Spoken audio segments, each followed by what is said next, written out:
Hello folks, and today on BrickSet I present to you in a revised version an expansion to the 10316. In my first YouTube video, which was now almost 3 months ago, I've presented you a wonderful expansion to the Lord of the Rings Rivendell set by the mock designer Fanpixie. Many of you have wished for a newer, more detailed version because the first version unfortunately has not aged very well and was not very detailed. I want to fulfill your wish, of course, and I am the same opinion, so here we go.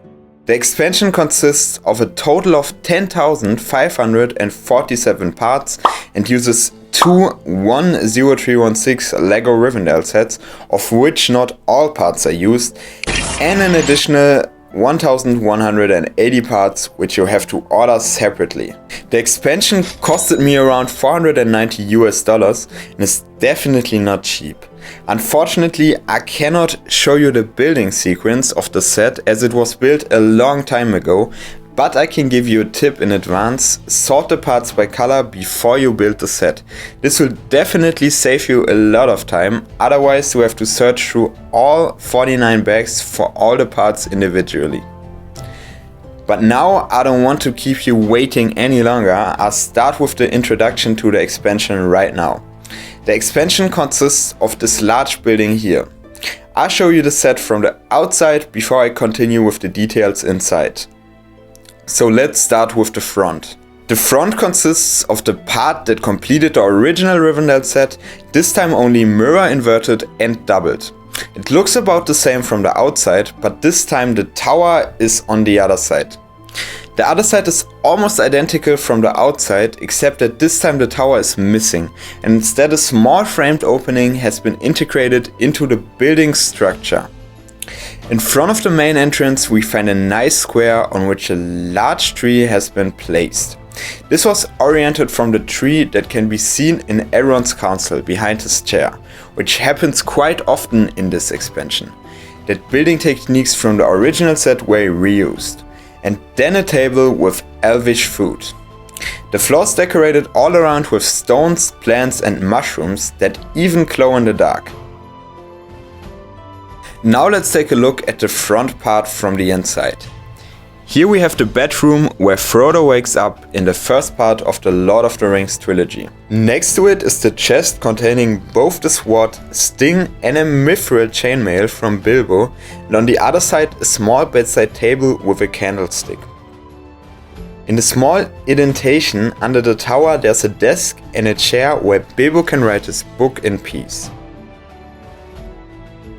Not too much has happened on the other side of the building though, where we find a chair and a cover table, and further ahead behind the Sauron Isildur painting a small side table. On the lower floor is the bookshelf, which remains unchanged from the original set. Furthermore, another seating area has been created down here, which allows a minifigure to look out of the window with pleasure. Now that we are done with the front, I want to continue with the main part of the expansion. There's a lot to report here. Let's just start with the entrance. Not only is it guarded by 3 well-known buildings of trees, but also by a nice painting which I have to admit I added myself. The entrance consists of a curved passageway that leads directly inside. Once inside, let's call it a large living room. We find a beautifully tied pattern on the floor which uses these new printed pieces here. Furthermore, we have a small sitting circle in the center of the room which reminds me a bit of the council. Behind it in a small bay is a collection of card tables. The living room is very clearly separated from the next room because there are no more tables on the floor. I think it's a pity, and my theory is that the mock designer wanted to save costs because these new printed parts are very expensive, or simply forgot to add them to the parts list. In any case, you can see here that some of the furniture of the room is partly floating in the air, which makes the whole thing look a bit strange. This room consists on the one hand of this desk with a chair under which we find a carpet and a collection of candlesticks. There's also a small bay with a chest and another card table. Next we take a look at the upper floor of the main part, which we enter via a staircase attached to the side building. The upper floor is quite bare, but creates a connection to the other upper floor of the entrance through a bridge.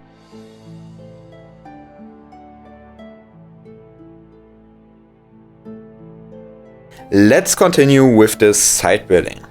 A real eye-catcher, I must say, very uniquely designed. Inside the side building there's an elven telescope, also a lot of space for figures. From the back the set is completely cut off, just like the original. On the one hand there are familiar paintings we know already from the original set, and on the lower floor there's a small room that probably serves as a broom chamber. Now that we've finished with the interior, let's take a closer look at the roofs. They are built in a very interesting shape, and you can imagine how much fun I had decorating these one by one parts. A large tower rises up from the center of the roof, which is identical to the familiar tower except for the pillar. It also offers space for a minifigure and looks great, if I may say so myself. On top of the side building we find a completely new tower that is somewhat narrower but still impresses with its uniqueness. Now we are finished with the overview. Of course I want to show you the whole thing in connection with the original. All you have to do is remove one row of the 1x1 pieces from the original set so that they don't touch the new building. Now after connecting both sets, I'm still impressed like I was the first time seeing both sets combined together. It's such a huge display and it looks so stunning. I'm very glad that I did this expansion, and I advise you, if you are a big fan of the Rivendell set, that this expansion just doubles the fun. I'm so happy to have shot this video again, and I hope it reaches you. If you liked the video, please leave a like and a subscription, and I hope you tune in again next time. That's it on Brickless. Bye guys.